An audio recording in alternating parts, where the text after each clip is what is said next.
कल कटरीना कैफ जैसे ही विक्की कौशल के साथ हनीमून मनाकर लौटी तो लोगों की नजर उनके माथे के लाल सिंदूर पर अटक गई। जी हाँ, ये देखिए, कटरीना ने अपनी मांग में लाल सुर्ख सिंदूर सजा रखा था, हाथों में मेहंदी और कानों में झुमके।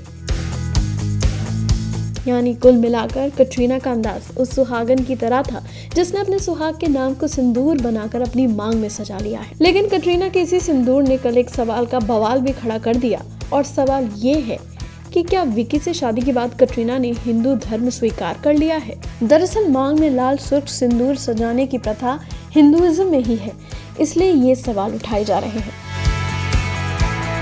आपको बता दें कि राजस्थान में हुई शादी को लेकर उस समय से ही तमाम अलग अलग तरह की बातें चल रही हैं। जब उनके फेरे और जयमाल की रस्में हुई, फेरे और जयमाल की रस्म जाहिर तौर पर हिंदू रीति रिवाज से हुए थे, लेकिन असल सवाल यही था कि शादी के बाद कटरीना क्या करने वाली है। अक्सर ये देखा जाता है कि दो अलग अलग रिलीजन के लोगों में जब शादी होती है, दोनों परिवार की खुशी के लिए दोनों तरह की रस्में निभाई जाती हैं।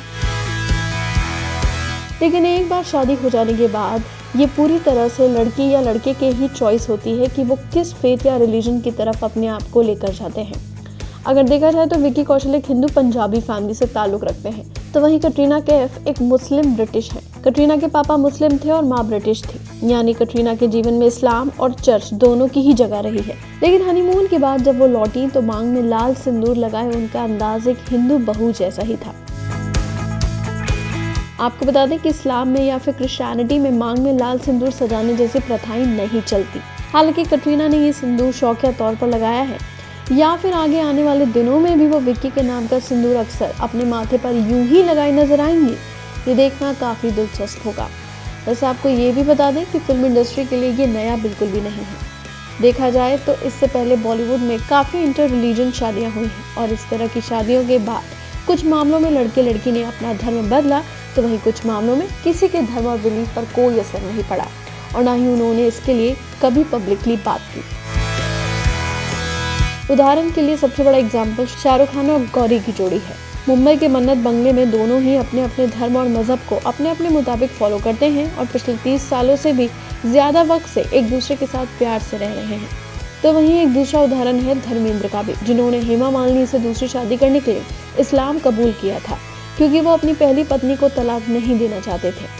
कुछ इसी तरह का मामला शर्मिला टैगोर के साथ हुआ, जो नवाब पटौदी से शादी के बाद अपना धर्म बदलकर बेगम आयशा सुल्ताना हो गई थी। कुछ यही सिलसिला सैफ अली खान की पत्नी अमृता सिंह के साथ भी हुआ था, जिन्होंने सैफ से शादी के बाद अपना धर्म बदल लिया था और मुस्लिम हो गई थी।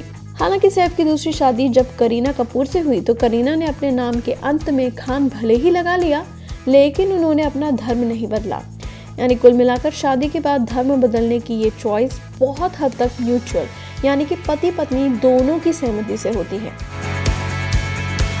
जैसे कि सुनील दत्त साहब की पत्नी नरगिस, जो कि शादी से पहले मुस्लिम थी, उन्होंने सुनील दत्त से शादी करने के बाद खुशी खुशी हिंदुइज्म को अपना लिया था, और इसके लिए उन्होंने अपने तमाम बेटे बेटियों को हिंदू नाम से ही नवाजा था। अब देखना ये होगा कि विक्की और कटरीना की शादी के बाद कटरीना की रिलीजियस आइडेंटिटी वही रहती है, या फिर अपने पति के प्यार में वो उसे भी बदल डालेंगी। वैसे आपको क्या लगता है? आप भी बताइए अपनी राय कमेंट सेक्शन में। बॉलीवुड की latest news, gossip, film reviews, song reviews के लिए सब्सक्राइब करें हमारे चैनल क्रेजी फॉर बॉलीवुड को। And yes, don't forget to press the bell icon, ताकि हमारे चैनल पे आई कोई भी नई इंफॉर्मेशन आप बिल्कुल भी मिस ना कर पाएं।